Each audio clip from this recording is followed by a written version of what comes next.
Hello, everyone. Today I had the pleasure of talking with Clay Dempsey, who is the Director for Arts and Entertainment for the City of Dothan, Alabama. Now, we had a great conversation talking about the venues that he's in charge of, the acts that he needs to attract and manage while they come to the Dothan Opera House and to our Civic Center. What are the logistics and personnel that he needs to surround himself with? But we really started having a good time. We talked about the different type of acts that we both enjoy, that we enjoy ourselves, that we want to attract to, that he'd like to attract to the local area. And she had a shared love of different types of venues, be it the rodeo or the music venues, comedy, or even especially movies. And we want to attract like a film festival in this area too. Anyway, I'm fascinated by his job and what he has to attract good attractions and entertainment to the local area. But I suspect we'll be able to talk even more in the future over our shared love for different media. Anyway, we had a great time relating over this. I hope you'll join us for this journey.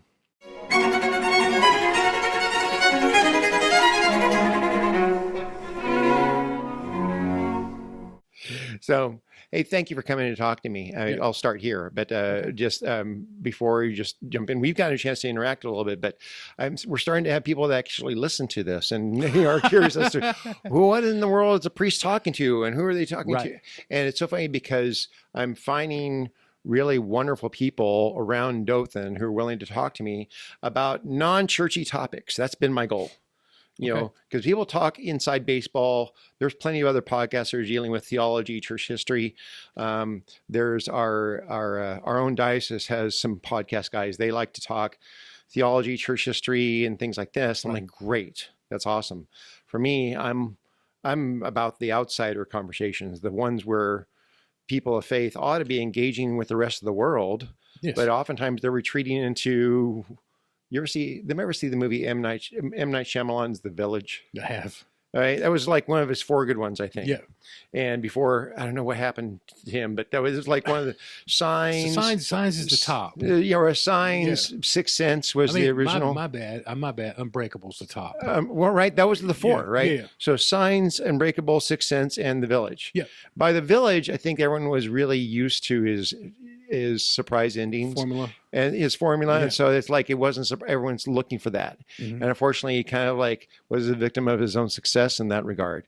But when I think about The Village, it still is a profound story that I would assign to students at University of Houston, because they needed to kind of appreciate or have a mythology to kind of help them appreciate how it is that in North America anyway, pockets of Christianity retreated from the world and just kind of like pulled back and created their own subculture. Okay. And so you saw this over the course of the 20th century, where this trauma of kind of like butting up against, the modern era, finding that, the Scopes Monkey trial is like, oh my gosh, we sound like idiots now because we can't talk to someone scientifically or whatever. And so they kind of retreat from the world to create their own subculture. And the Village kind of encapsulates that in some way. And but that subculture winds up having its own education system, its own set of assumptions, its own way of looking at the world, a strong sense of in-group and out-group, and it created its own set of, created its own body of work concerning the arts. Okay. And it's just bad most of the time. I really did. And so what happens is it created an entirely separate set of standards regarding to, Christian music and Christian movies and things like this. And you would say, after a while, you go, okay, I get it. You're trying to appeal to a specific audience. But that audience is so uncritical that now it's like, well, the thing that distinguishes, Christian music, Christian media of different types is that a thing for which there's no standards because people are just going to accept it anyway because it's some supposedly faith-based. Right, I got you. And so I'm thinking, in my view, that was the wrong view. That was the wrong way to go. People of faith ought to be interacting with the arts, not creating their own separate village of separate art. I mean, we're all the same. Exactly right. Right. exactly. So that's my, kind of my launching spiel a little bit like that. But so tell us what you do for the City of Dothan. I am the performing arts director for City of Dothan. Okay. So I manage the Opera House, Civic Center Park, downtown, a lot of downtown events, bring in shows, entertainment. Yeah, that's pretty much what I do. So, and and before was that position, were you doing that position before the No, Dothan Opera House was refurbished? No, I have I've been with the city since March of 23. Okay. Been director since, or acting director, April of 23, and then appointed to director October of 23. Okay. So 3.5 years before there, I was at a place down the road called the Crossing at Big Creek. Ran a lot of entertainment there. Had a lot of big concerts post COVID. You got the huge amphitheater outside, Yeah. right? Because put that to work post COVID in 21. Because okay. Live Nation really couldn't do concerts. Down there we could do concerts, so we had some big ones: 7,000, 5,000, 4,000. So it really, I mean, I hate to say it this way, but COVID kind of helped my career. Before then, I worked for the Philadelphia Film Festival for a few years. I've lived in Atlanta, worked for some clubs. I've always kind of been around it. Okay. Yeah. So it's called, that venue is called the Crossings. Crossing at Big Creek. The Crossing at Big Creek. Yeah. I drove through there.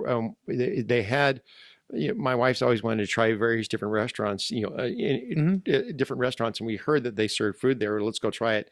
It's pretty basic.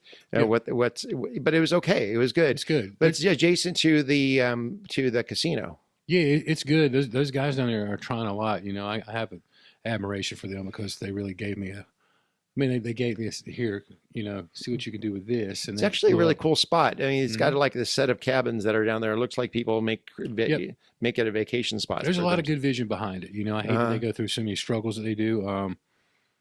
Maybe one day it turns into a tourist destination with cool. Gambling. I mean, everybody should make up their own mind what they want to do. Right. But there's some really good vision, and there's some guys down there in charge that really believe in it. And they've been with it for a while. Okay. So I want to see them, eventually, something great happen for them. It'd be awesome. Yeah. So the Dothan Opera House is refurbished. Yeah. Is that running concurrent with your position being created, or did that position exist already? The position existed already. Like I came in as an event manager. Okay. So the Opera House, I did 2 events before they renovated it. I did a beauty pageant, which I've never seen one before. I come from a touring world, and it's very, very different for me. And then we did Jimmy Vaughn, and then we shut it down for 1.5 years and renovated. Okay. But I did know the first time I walked into the Opera House, you can look around and tell it's a special venue, and it was kind of underutilized. And I firmly believe that's one of the best, live music venues or comedy or any kind of event in the Southeast, especially now since they renovated it. We've been there for a few events so far, and it's really neat inside. And so, how do you determine whether or not you need the Opera House or the Civic Center for an event? It's usually up to a promoter. Like the only things we buy and we program 100% is the stuff at the park. The rest of the stuff we have relationships with promoters, and they kind of know. There's a kind of you kind of know who's going to sell tickets, and then if there's an artist and he's 15,000 to 18,000 for a show, then that's probably an Opera House show, but you need it to sell out. If someone's over that, you want to bring it to the Civic Center. But all these artists and agents know how much they're worth. Okay. Some of the shows we have at the Civic Center, they're $150,000 to $200,000 just for the artist. And the agents, they know they're going to sell tickets when they come here. We're working on one today that I can't announce what it is, but it's he'll sell 3,000 tickets, so they want to bring it. Well, in terms of guests here, we had Jordan Stanley came and we had a conversation. It's probably, everyone commented that sounded like the most fun I'd had in a long time. Yeah, because Jordan's a fun person. We're going to dinner with her tonight for her. She wants to go to a going away dinner because she's about to go on the road. She's a riot, and and she's going on tour, right? Yes. So getting her launch here in Dothan, and then gets picked up and discovered, and now she's got this whole calendar of events. It's up to her now. So that's fantastic. It's up to her. Like, you want to go do it, Jordan? You got the talent. I've told her this for a year. Go do it. Go get it. Well, and she even started an open mic night. I think on Foster Street, right? She did, and I think somebody saw that she was going on tour because now they have an open mic night down the road. So somebody else saw what happened to her, and they're going to do their own thing now too. So it's great to see. You know, it's great to see people in Dothan trying to do stuff or just stepping out and doing stuff. Right. So when you're booking artists, though, I mean, do you have to um, do you just book anyone who's curious, or do you have to make an assessment as to whether or not that would play well in this It's community? usually the promoters usually know. Okay. And then, but you also run into some new promoters, and you try to give them guidance, and sometimes they don't listen. Um, you know, that's a whole different world. But we just have, you know, we just keep a calendar, and it's a lot like freight. Like it's you know, as try to explain to somebody how a show happens. So a promoter will call you and say, what do you have on these dates? And they could be a week of dates, they could be 2 weeks of dates, and then they put holds in, what's called holds on those dates. And if they're the only one on that date, that's a first hold, and then it goes to a second hold if it's a second person or third person. So then what they do with those dates, they've called all these other venues, and they all have this, you know, what's available on those dates. All right. Then it's like freight. Then they start trying to set the tour on routes, and it's usually about a 6 hour gap in between venues. So usually, that's how it happens. You just have to be available, and you have to negotiate. Like you have to know where your bottom is and where you're trying to go with the money. Interesting. Yeah, and you base that off how many. Then it comes down to me. You base it on how many tickets I think we'll get in this market. So, I mean, in terms of when the promoters and artists that are coming to Dothan, you know, I guess because it's a small town, Southeast Alabama, some might have assumptions about you're going to be just booking, say, country music stars It's all like the that for time. years. Right, but that is that a safe assumption? I mean, is there going to be there's going to be other genres, other styles that are coming? Rock music does good here. We've tried some soul and R&B, not quite there yet, but we'll try that again. You know, I mean, there's all kind of stuff. You know, I think, you know, for me, one of the things I want to bring is Dothan's first touring Broadway production. Okay, yeah, I think we're going to be there next year. we've had some interesting. What you've seen, I haven't been to quite a bit that I see advertised, but we've had some interesting ones that some performances that I thought that would have been cool to go to. They had one that was the candlelight concert. These things are pretty. They're calming. Yeah, for some reason I had one of those earlier this year, but I had to give those tickets to a parishioner. But those look wonderful. Oh, they're calming. I mean, they're good shows. Really? Yeah, they're good shows. So, but now Jordan was booked, and you have a lot more comedy acts coming. We do. There's some more comedy acts coming. We have a big one coming in February. Again, some of this stuff I can't talk about like in the first quarter, but the first quarter next year, I mean, it's massive. It almost. And I'll say this, like I've been humbled, you know, I get humbled daily by this stuff. Came in, I used to look at the calendar and go, oh, I don't understand what's going on here. Like there's nothing coming. You've been getting 2 shows. Now we look at the calendar and we get a little bit of anxiety. Like how are we going to spread the team out, make sure nobody's tired? Like what are we going to do to pull this off? Because there's times where we're going to be running both venues, you know, have 3,000 over here, another 600 over here. And it's, you know, I got a good team around me. The city's let me, city has allowed me a platform to really build a good team. I inherited some good people, and then we've added some good people. We got a strong team that's kind of they believe in what we're doing. You know, that's market. You know, the Civic Center's been around 50 years, so the market's been here 50 years. But in a way, it was kind of underutilized, and we're kind of defining the market right now. So there's some stuff we're doing, it's not going to work. So we're learning that it won't work, and then we just won't do it again. Or if it got halfway there, we'll tighten it up and try it one more time. Okay. Is the Civic Center kind of reaching its lifespan, or? I mean, I don't know. That's all. It's all subjective. Yeah, I wasn't sure because I mean, you don't know how long a structure someone wants to keep it. I don't know if its lifespan. You said it's been 50 years. 50 years. Now I do say like in the late 70s, they definitely weren't thinking about guest experience. No, right. You know, they were thinking about comfort and ADA and things like that. So yes, it has reached its lifespan on those types of things. Okay. And I do think, you know, and I'm not 100% sure what's going to happen with that building, but I do think that, you know, some thought has to be put into what Dothan is before we do anything. You know, we don't we don't have mountains, we don't have lakes, we don't have beaches. So what we have here is experience and how we all treat one another. Okay. So the same thing needs to fold over into whatever kind of venue we go to. Okay. It needs to provide a superb guest and artist experience, and that'll make things want to come back and make people want to come to Dothan and come to a show, because it'd be different than going to a show in Pensacola, different than going to a show in Birmingham. That's right. It's an experience all the way around. Right, because if someone's going to something, say in Pensacola or another place, that oftentimes that venue is that concert, whatever, is part of a larger experience as well. Mm-hmm. The person is going to a concert or something in Pensacola, and they're also going to the beach. Yep. Or a person's doing this, they're experiencing that area. And I didn't think about that. It raises the question, how can Dothan be part of a kind of an ensemble experience for somebody? Yeah, you're going to come to Dothan and you're going to get treated nice and have something different. And there's, hopefully by then, everything downtown, there's more restaurants and there's more independently owned things, and it's just a whole experience. So since I've been here, I moved here at the beginning of 24. No, wait, 25. It's 26 now. Jeez. Yeah, so I moved here at the beginning of last year, and I don't think that whole what's the name of the park that's right there? Porter Park. Porter Park. I don't think that had all been completed when I first came. We opened that thing up August of last year. So right. Yeah. And so, but since then, I've seen a lot of concerts, outdoor concerts there, other things that occurred. Is that fall under your umbrella as well? Yeah, that's us. So the park to me is my favorite venue right now, because what's great about it to me is not just the music we're bringing out there, because we're bringing some good acts out there, and people should pay attention, because some of these acts we're bringing, a year from now, you're going to be one of these people that said, oh, they came to Dothan and I was there. You really weren't, because I could see the 500 people that are showing up.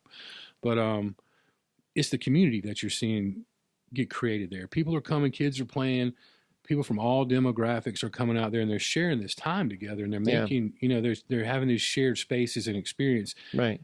And I think that's what's been missing, especially from our area. And then, too, you couple in what COVID did to us all and put us all kind of locked us up even more. Right. We're 6 years after, and we're all starting to finally get out and reconnect with one another. Yeah. So what we do at the park is, we try to sell it's community. That's the byproduct of the park. That is kind of the nostalgia hometown experience that many have lamented for almost 20 years. Yep. And COVID is our favorite dead horse to beat. It was the excuse for right. 3 years. Oh gosh, and sometimes it's difficult to find the silver linings on that, because it really was quite a culture shift. Yes. In terms of the way in which people, I oftentimes say, things like COVID are very helpful for exposing the fragility of civilization. Yes. Because you didn't realize how quickly a lot of those assumptions you have about everyday life can just go away. Yeah. And even assumptions about neighbors pointing each other fingers and so forth. And all that neighborliness went away quickly too. Oh yeah. And it's weird too. In the entertainment world, we all know, like every one of us know, that March 14th, 2020 was the day everything shut down. Events, everything got canceled. That was the last day of events. And, because it felt like our lives, like, is this going to come back? Nobody knows what this is. What are we going to do now? Right.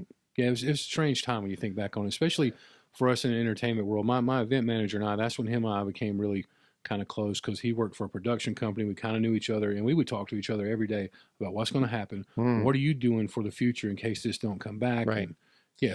Well, I had a favorite venue when I lived in Houston, Texas. I had a favorite venue there. It was called the Redneck Country Club. Okay. And I can't really see you at the Redneck Country Club. Oh no, seriously, that's really nice to say. You need to take that back. I was now. It's funny because I have lived in a lot of large towns, but I was born and raised in a very small town way up in Northern California near the mountains. Okay. And so that's why Dothan feels like coming home, because that's the last time I lived in a small town. After that, it was, Seattle, Dallas, Houston, Orlando. It was like these huge cities. But now I come here and go, that's how it feels like to go home in a sense. Right.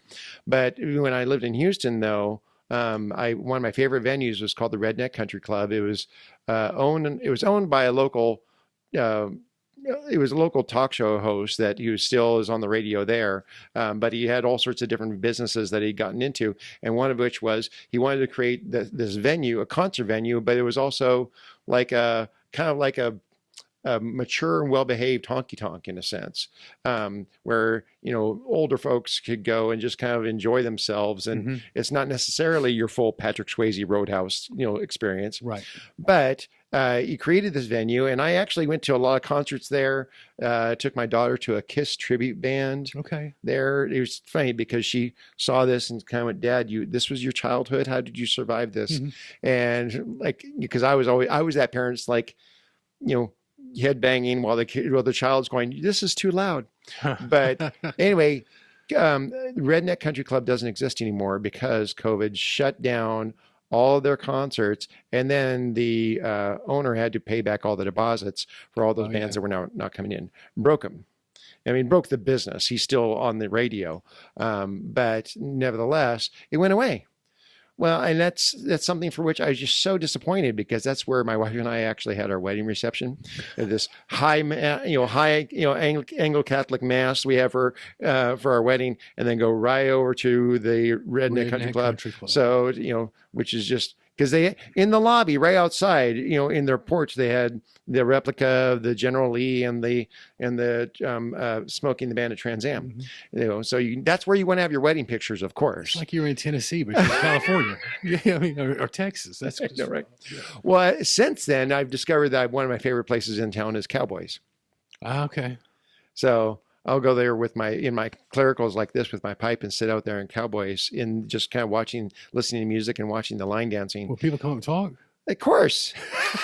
Yeah. No, it's fantastic. I mean, great. It's like, so my wife's like, you're going to Cowboys tonight? It's like, yeah, I'll be back in a little bit. She's like, that's fine. And so I just go out there, like, I have my pipe there. I'm so glad they could still let you smoke inside. And so I'll go there with my pipe, and people will start conversations like, "What in the world?" I'm like, "How you doing?" And so it's just great. You should get Billy from Cowboys in here to talk to you. Billy? He's the guy that books all the music out there. Yeah, oh, that'd be fantastic. He's an interesting guy. They're great. Well, it's funny because my parishioners were like, "Father, you're going to Cowboys?" I said, "Well, it sounds like an awesome place." And they all weren't quite sure what my strategy was, because they said, in their mind, they had it in their head that there's, like I said, this Patrick Swayze Roadhouse experience. It's not what I saw at all. When I got there, it was like, from every age bracket, from the older couple that is just there to have their night out and they're dancing together, to the young kids that are, just old enough to possibly be there. But it was everyone in between. But I just saw it extremely well behaved and, just a pleasant arena. I mean, it's a Dothan institution. That place has been open over 50 years. Really? Like it's fantastic. It's the old wrestlers. Like I had Ric Flair. That was the first show I brought to Dothan, was Ric Flair, just a talking with Ric Flair. You hear him talking, meet and greet. And all he would talk about is Cowboys in the 70s. Like he still remember where it was. Yes, it's got to be one of the longest. I mean, it's local businesses. Yeah. Still surviving. Oh, I like it. I really do. And I like all the different types of events that you can have there. I remember at the Redneck Country Club back in Houston, my wife's from the Philippines. And so when she comes here and I say, I'm going to introduce you to as much redneck as I possibly can. And so for Cinco de Mayo, we went to the Redneck Country Club for Mexican lucha libre, Mexican mask wrestling. I'd go to that. And she's like, "What am I watching?" I would go to that. That's high energy. It was fantastic. Yes. I was absolutely in my zone. So I had been jonesing for that kind of entertainment for quite some time. And then Ozark, at their gathering or their civic center, had lucha libre midget mask wrestling. Did you go to that? Absolutely.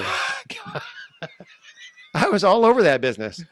It was fantastic. And of course, and the thing is, of course, and my wife says, she's like, "I'll go with you, but the trade-off is we can't be in exactly the front row. I don't want to be like right, right in the front row, right next to the ring. We can be ringside, but not in the front row. Right. I'm like, okay, that's a fair compromise. Well, it turns out that she dodged a bullet on that one because frequently they were throwing each other out of the ring, landing in the lap of people that were in the front row. I mean, that's a good experience. I know. I felt like I missed out on that, Yeah. but I know that that would have been a rough ride home Yeah, if one of the wrestlers had landed in her lap. I charged double for those front row seats. Yeah. Exactly. Yeah. It was awesome. So, but people at the church were like, "What in the world, Father?" I said, "No, I'm shoring up my redneck bona fides, wherever I can." So, because I spent too much time living in big cities, and so I'm behind a little bit. No, go have fun. It's here. Go embrace great. the culture. Oh yeah. Well, the other thing I love here is that rodeos. Rodeos are some of my favorite culture, my favorite experiences altogether. The Ozark Rodeo, we enjoy that very much. And then, of course, Landmark Park and the Peanut Festival Oh yeah. as well. Those are You great. need to go, so did you ever go to the Houston Rodeo? Did you go to that? Oh, yeah, absolutely. Like, so you've been to like the rodeo. Oh, I know. Yeah. But no, I know. I knew that one was huge. But where I grew up going to the Shasta County Shasta County Rodeo at my hometown in Redding, California. Yeah. And that's more closer to our size here. Yeah. But I have so when I'm not with the city, a lot of stuff I learned down there on concerts. I have a close friend. He owns a promotion called Bulls, Bands, and Barrels. okay. So it's a big deal. But he took all the good parts of the rodeo, the fast pace, high energy. So you got bull riding, bullfighting, barrel racing, this high energy all the way through. Okay. Pyrotechnic. I mean, it's a big deal. And then he couples it with a concert at the end. So pretty much every country artist this big has come through there. He's got his finger on the pulse with these artists. Right.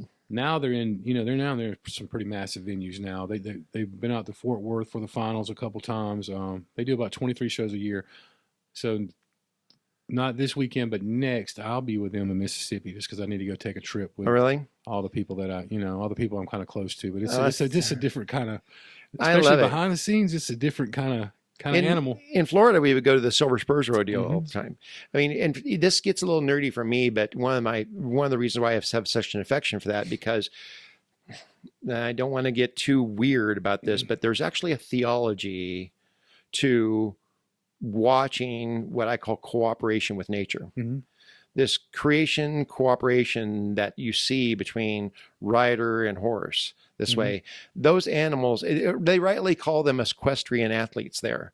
Like we're watching out for our equestrian athletes because that rider is not commanding that horse. They're cooperating with them.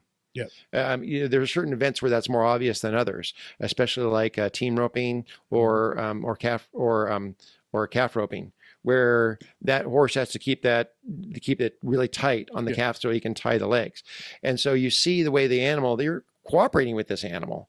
And so there's a sense in which that peers back into ancient literature, peers back into the most ancient texts of the Bible, into Genesis, where you're like, this is where you have creation kind of like moving, not kind of trying to command creation, but dominion, what dominion means, whatever that means. But in that moment, we mean dominion means a command cooperation to accomplish the things you need to do.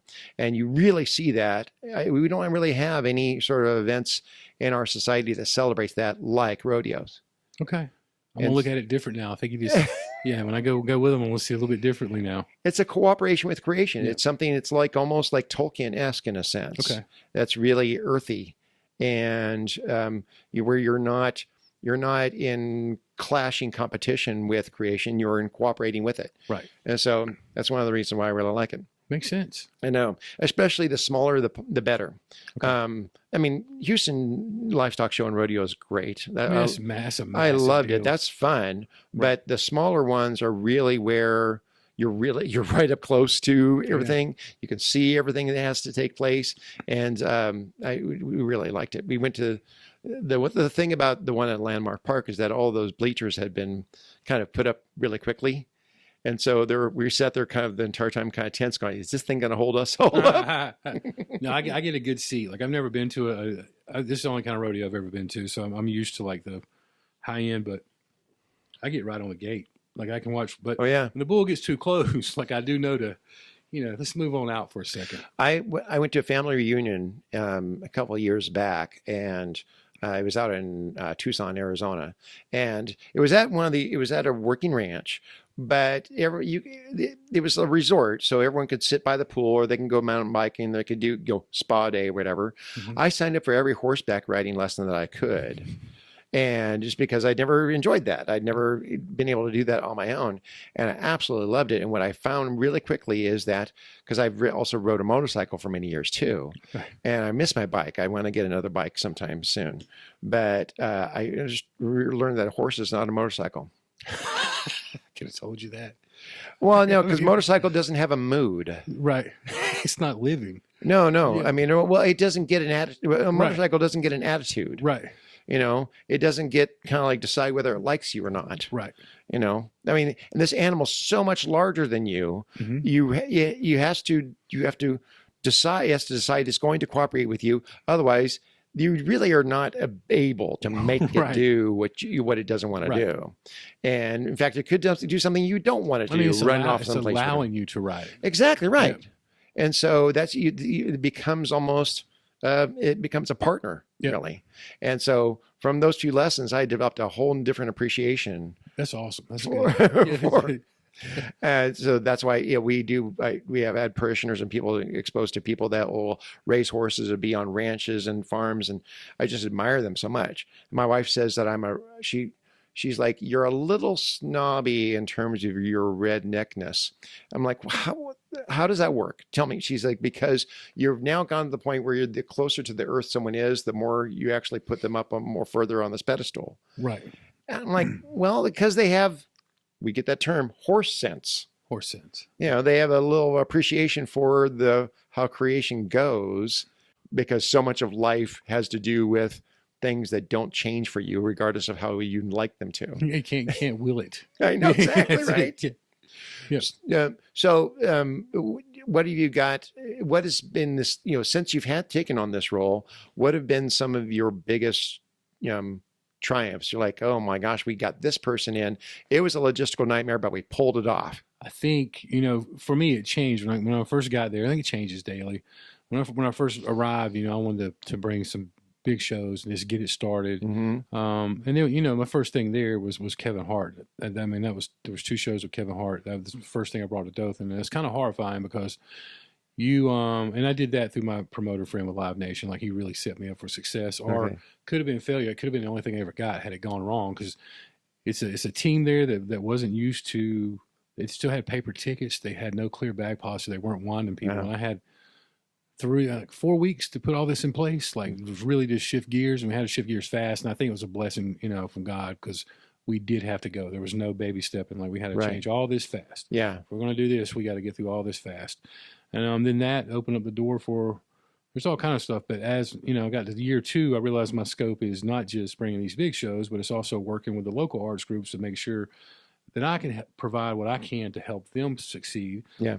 And now it is shifted where we're doing all these things, but we're also now we're in a grant program now, or not a grant program. We're in a program now with one of other 20 cities in the country where they're going to come in, they're going to do a study and try to teach us how to set up music as an ecosystem in Dothan. Really? So we're in that, and then I got us in a documentary film thing called South Arts Tour of Independent Filmmakers.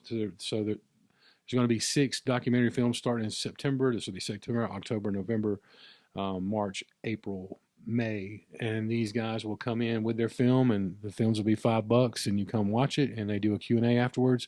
So we're starting to set ourselves up, or trying to set ourselves up. Like a Southeast, like a Wiregrass Sundance Film Festival? Like that. Like, some of these movies, 2 of them got picked up by HBO, so they are some really good documentaries. Oh, nice. So we're doing that. We're trying to, use the park to create a music scene, and I don't know. There's a lot of stuff that we got going on right now. I got my hands in that. I just want to see us. I'm trying to do things that, you may not see the benefit for 10 years, which is cool. Or you may not see the benefit like during my time as the leader down there, but we're setting up some strong foundations that's going to be really hard to roll back. There's an analogy that I use that I say you have to plant trees. Trees. Yep. And I qualify that by saying at my house, I've planted a bunch of trees about this tall.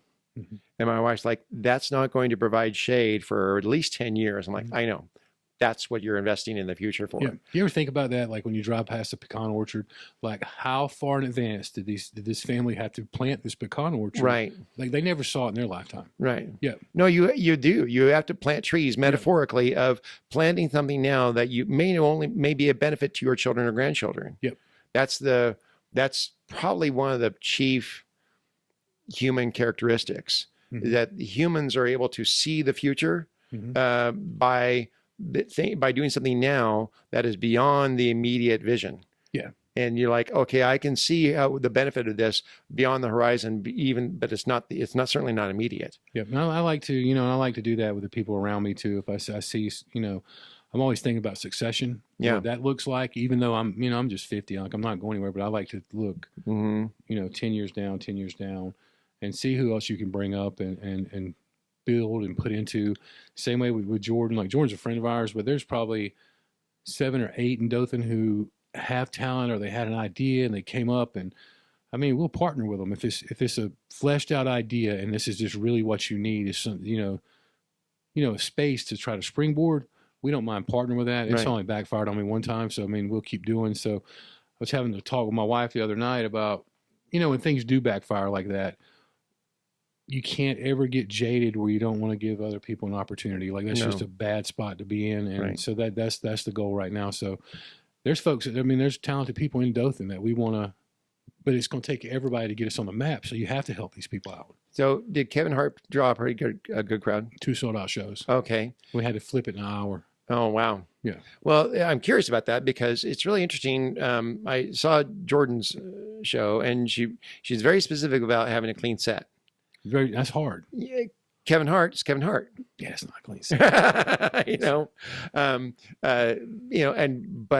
and it's really interesting. I understand why some people are just not attracted to some humor because how the thing is communicated is really going to be sensitive to them. I get that, but I think it also the job of the comedian is to produce a level of discomfort. He's saying the things that you can't. That Exactly you want right. To. They're supposed to find the taboo. They're Right. supposed to push it and find that. Every now and then I find myself scrolling. If I'm guilty of killing time and the feed comes up on my phone, kill Tony. I watch a lot of Kill Tony. So, are you current with Kill Tony? not just yet. No, Like I mean Pat O'Neill. You know Pat what I'm talking O'Neill. about? He's a Kill Tony regular. Okay. Should look like he's on another level. Oh, the clown, Sir Edward Pickles. I think he's on a different level. Like Right. I mean, I know. Kill Tony. When I'm scrolling, that's what I end up on too. Just Well, and the thing is, we went through kind of a weird 5 years, or weird 5 or 10 years, where it seemed like comedy was a little endangered, Mhm. as the problems facing our society had little to do with the color of skin and more with the thickness of it. Yep. Cancel culture. Right, exactly right. Yeah. And you're just the offense was so easy, and you wondered whether comedy was going to be in this endangered thing. Right. And so now you're seeing some resurgence, kind of a resurgence of that. But I do admire Jordan for keeping a clean set. She had a couple of people that were before her that were kind of pushing that edge. You got to push the edge. Hey, right, exactly. Find out where it is. Yeah. And so, but still, that's very difficult because It's hard. Because you are placing conscious restrictions on where you need to go, Right. And all the while kind of finding the uncomfortable thing that everyone's going to Right. either laugh loudly about or uncomfortably about. It's especially for a new comedian. Like she's gone to a couple open mics, and I think she was kind of shocked that when she came back and she told me that I was trying to explain to her a lot of new comedians when they're coming up, they haven't learned stuff, and this is just I don't know anything about comedy. I've just seen a lot of it. Right. People just cuss for no other reason. There's no context in your. There's no reason for you to say those words or Right. talk about that subject. You just think it adds to the joke, and it Right. really don't. You just No. haven't honed in your craft yet. Yeah, that's right. Yeah. Well, I know. I after a while, I mean, I spend so much time with firefighters, law enforcement, Yeah. and so forth, and a lot of Marines, Yeah. that I just after a while, your mind filters out quite a bit. Yeah. and you might even pick up on some of that. I served at a church in Orlando, and the priest said, "Father, and you spend a lot of time with with at fire stations." I said, "Yes, I do." And he goes, "Yeah, we know." I'm like, "Oh, sorry, Yep. oops." But those type of but having that type of talent though, and being able to be able to appeal to an audience who has like for Jordan's audience, they can go to that performance and be confident they're not going to have to explain something uncomfortably to their child later on Right. when they're going home.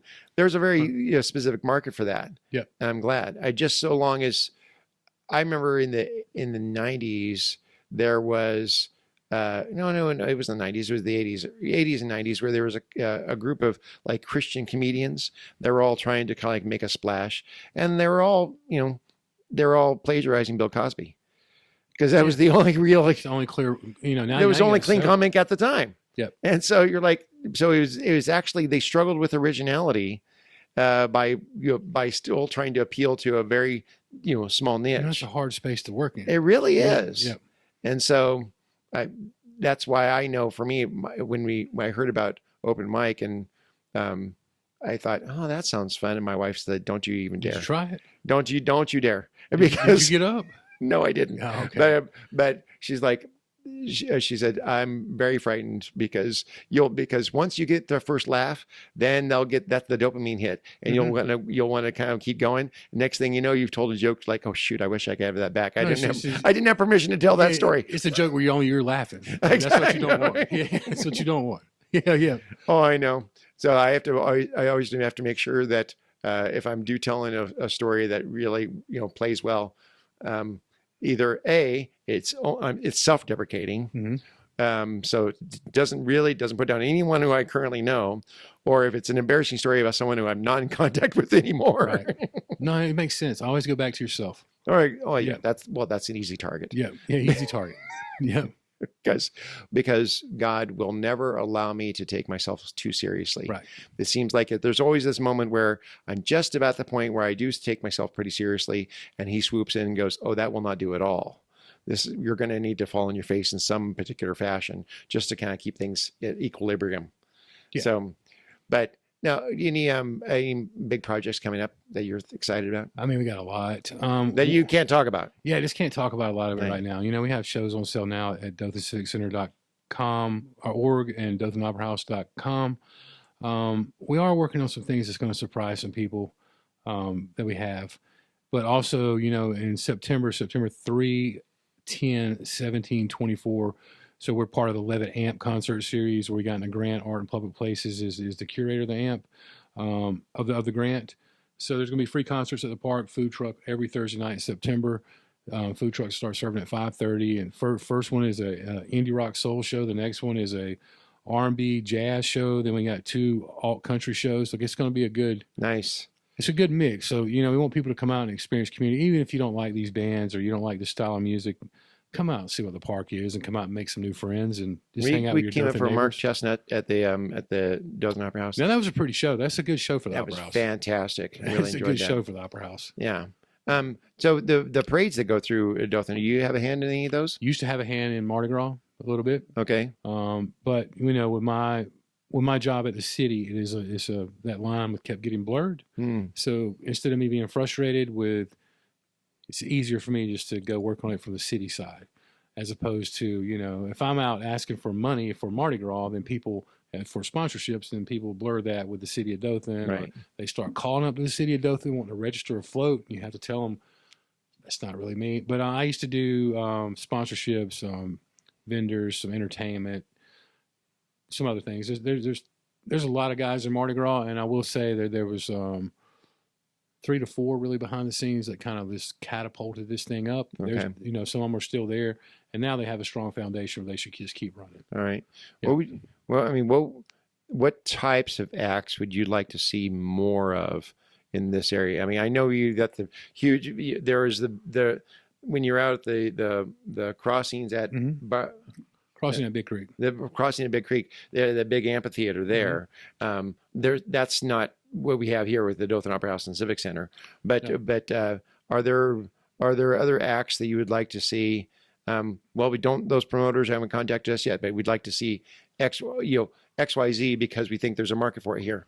I mean, I think we're kind of getting there now. I think we've done pretty much everything we've done. You know, we've done rock, we've done country, we've done some ballet, like we've done comedy. I think now that the numbers are kind of there, we're wanting to work there. So I don't know how much more we'll get. I'd like to see some bigger shows, some outdoor shows. You know, the Peanut Festival has an amphitheater out there too that holds about 7,000. I can see someone using Rip Hughes Stadium for that. The AstroTurf. So you got to buy stuff called Duradeck to go. Oh, no, AstroTurf okay. and that Duradeck is not only expensive, it is labor intensive to put in. It weighs about 60 pounds a sheet. Oh my goodness. Okay. Yeah, but that's what they use on golf courses. Like when I they see. drop Okay. it smooth, you pick it up. Yeah, and the AstroTurf, you still have to replace the grass if it was real grass. Right. Yep. Well, I was just wondering about that. I mean, you could do a concert in the field. Like you could, you could. Yeah. Yeah, you just got to have Sure. the money in the. And I'd also like to see some things happen at the farm center. Like it needs to. Some things need to After happen that's over been there. refurbished. It's been refurbished. Yeah. Somebody needs to just go over there and do a concert and show it can be done. Yeah. I mean, don't be mad at me if you don't make your money back, but just, Right, hey, just go sure. try it to show it can be done. Yeah. So, I mean, for us, my hope is that to see more, to see, those arts really kind of thrive and grow. Mhm. The society, when comedy was being kind of under attack for a time, a lot of us lamented that they were somewhat of the canary in the coal mine, that artists don't have the ability to really express the emotions and angst and aspirations and myths of the society. And so where's that going?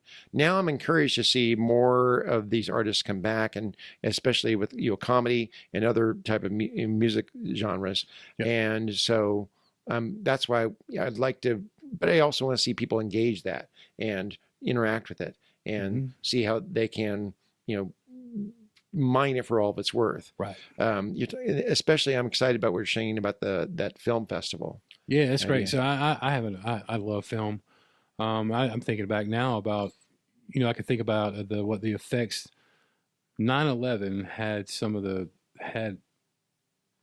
ramifications on the global horror industry. Like I used to work for a film festival program, horror movies. So foreign horror films, there's a gap there from about 2003 to probably about 2010 where they really got psychological and they got violent, and not just violent for the sake of violence. Like it really, something happened and you could tell it was the way the world shifted. So I don't know what's going to, Kind of nihilistic. very. Yeah. Yes. Once upon a time, slasher films used to be morality tales. Yep. That's why. That's why you get the final girl. Yeah. Don't because- go to a park and hook up. Exactly. Yeah, right. Because that's where you it. get. Exactly. Yeah, these got really, especially especially the French movies got really, really out there. They're rough. And, they're rough. I can remember one coming out. I mean, it still sticks in my mind. It's called Martyrs. So the whole point was pushing people as close as death so they'll see God and then talk about that experience right before they die. And it's a really rough movie to watch, but it came out and it's critically acclaimed, but it is a rough watch. There are horror films that were profound for me. Yeah. That stick with you and almost get incorporated into the way in which you again have a conversation with about faith. I gotta be careful because if I say a film here, people are like, "Is Father Aaron recommending the following movie?" Like, no, I'm not. Don't do that. I'm not recommending anything. I just say that I saw a thing and this is what I got out of it. But Lawrence Fishburne, Event Horizon. That's a good movie. It's a great movie. It's almost a perfect movie. And I almost say there's a redemption arc there. I mean, there's almost like you could extract from that a Christian message in a sense. This idea of the ship that goes to hell comes back and brings it back with him, and then of course he winds up he's the one who has to sacrifice himself and go to hell on everybody else's behalf. But you go through a lot to get there. Go through a lot. Exactly right. A lot of people don't watch that movie twice. Oh no, that's just not. I was thinking a minute ago when you were talking about Christian movies. First time I can remember ever being scared at a movie was at Revival at a little Baptist church when I was probably 6. And these movies were called A Thief in the Night. They're all about... Oh my gosh. Napoleon Dynamite is there playing the drums. Yeah, that's it. As wish we'd all been I can remember ready. I saw them on eBay when I was like 25 and I bought them in this box set. Oh, I got it. And played it. And I could remember the the guillotine, the balloon going up, like, and I realized these movies scarred me. Like that's the It first does. time I ever Oh got my scared. gosh. No, my sister and I have gone through this, talked about this a lot too, because I don't know how things are now. In our tradition, that's not our eschatology. Right. There's a different way of viewing those texts from the Bible that have a more of a triumphant view of how the church will have its influence and basically fulfill Christ's commission. Right. Right. So I already that's like that better. well, right. But there is that branch of Christianity that viewed very much that apocalyptic, that kind of like that, late 20th century apocalyptic view of there's, everybody's possibly yanked out. There's an antichrist, there's an Armageddon, all these sort of things. And as a result, a lot of young church kids were traumatized with notions and movies that it could happen tomorrow. There's are you taking the mark of the beast? You might be the victim of the Antichrist. Sometimes I'll wake up on Saturday morning and I'll go to the gym and it'll be like 5:30. I won't see a car on the way there. You were left behind. Gym, and I'm thinking in my head sometimes like, okay, I wasn't as good as I thought I was. You were left behind. I was left. I know. Well, no, that's the thing. No, seriously, that was the thing where it's like that wound up, unfortunately for many, that really was incorporated into kind of like the religious message, was just this intense message of fear. And my experience has been that a lot of people reacted to that they didn't react to that to take, my situation is a little bit unique because I reacted to that by taking a deep dive into theology, church history, and kind of go, wait a second, is that a teaching that's always been around? Right. But that's not the reaction of most. The reaction of many is they reacted to that sense, that fearful type of like hit you with that, kind of like a apocalyptic, traumatic idea by just abandoning the church altogether. Right. And they left their faith behind. And it didn't help the fact that these movies came out in a cyclical fashion, predicting the return of Jesus at least once a decade since the 60s. Right. And so some people call for it too, and I just don't understand like what. Yeah, so you're technically saying you want the world to end, which is crazy to me. Well, anthropologists call that ethnocentric. Okay. Where an ethnocentricity is your culture literally is the center of the universe. God is about to glass the people in Sri Lanka because your election didn't go right. Right. Right? Makes perfect sense. Your party lost the White House, so those people in Burundi, they're screwed. Yeah. Because this is going to be a global conflagration, all because your guy didn't win. They're having a bad day, so we're going to just everybody else can just be wiped out. Oh, I know. Yeah. I know. Well, and that's why I say I try to be charitable where I can, but in many cases, that eschatology that was shown through those traumatic youth group movies is also tied to geopolitical performance in North America. You can track apocalyptic preaching actually in North America to whether a Republican or Democrat was in the White House. Okay. So in the 70s, this is Jimmy Carter, and and then Hal Lindsey's late great Planet Earth book comes out, and so apocalypticism really starts to kind of take hold in the early 70s, and then takes kind of like takes a back seat during the Reagan years because those churches were all acting very triumphant. Oh my goodness, look, we're doing well. And then during the Clinton 90s, apocalyptic preaching all was on their ascendancy again. And you see this in publishing, and it was on the end caps of all the bookstores. Oh yeah. And then during the Bush administration, it kind of ebbed a little bit. And then during the Obama years, it flowed out again. More apocalypticism, more a type of traumatic films. I think Nick Cage did his version of Left Behind during that period too. So.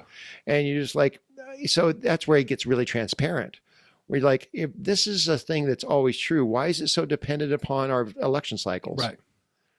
And so I don't want to I wasn't intending. You and I need to talk one day off you and I can have. I wasn't intending to get into that here, but when we're talking about movies and arts, that's a very powerful tool if you're really trying to like screw up a generation. It is. It is. So no, that's why I do sometimes. People say, "Do you watch many Christian movies?" And I say, "Well, no, I'm already a Christian watching movies."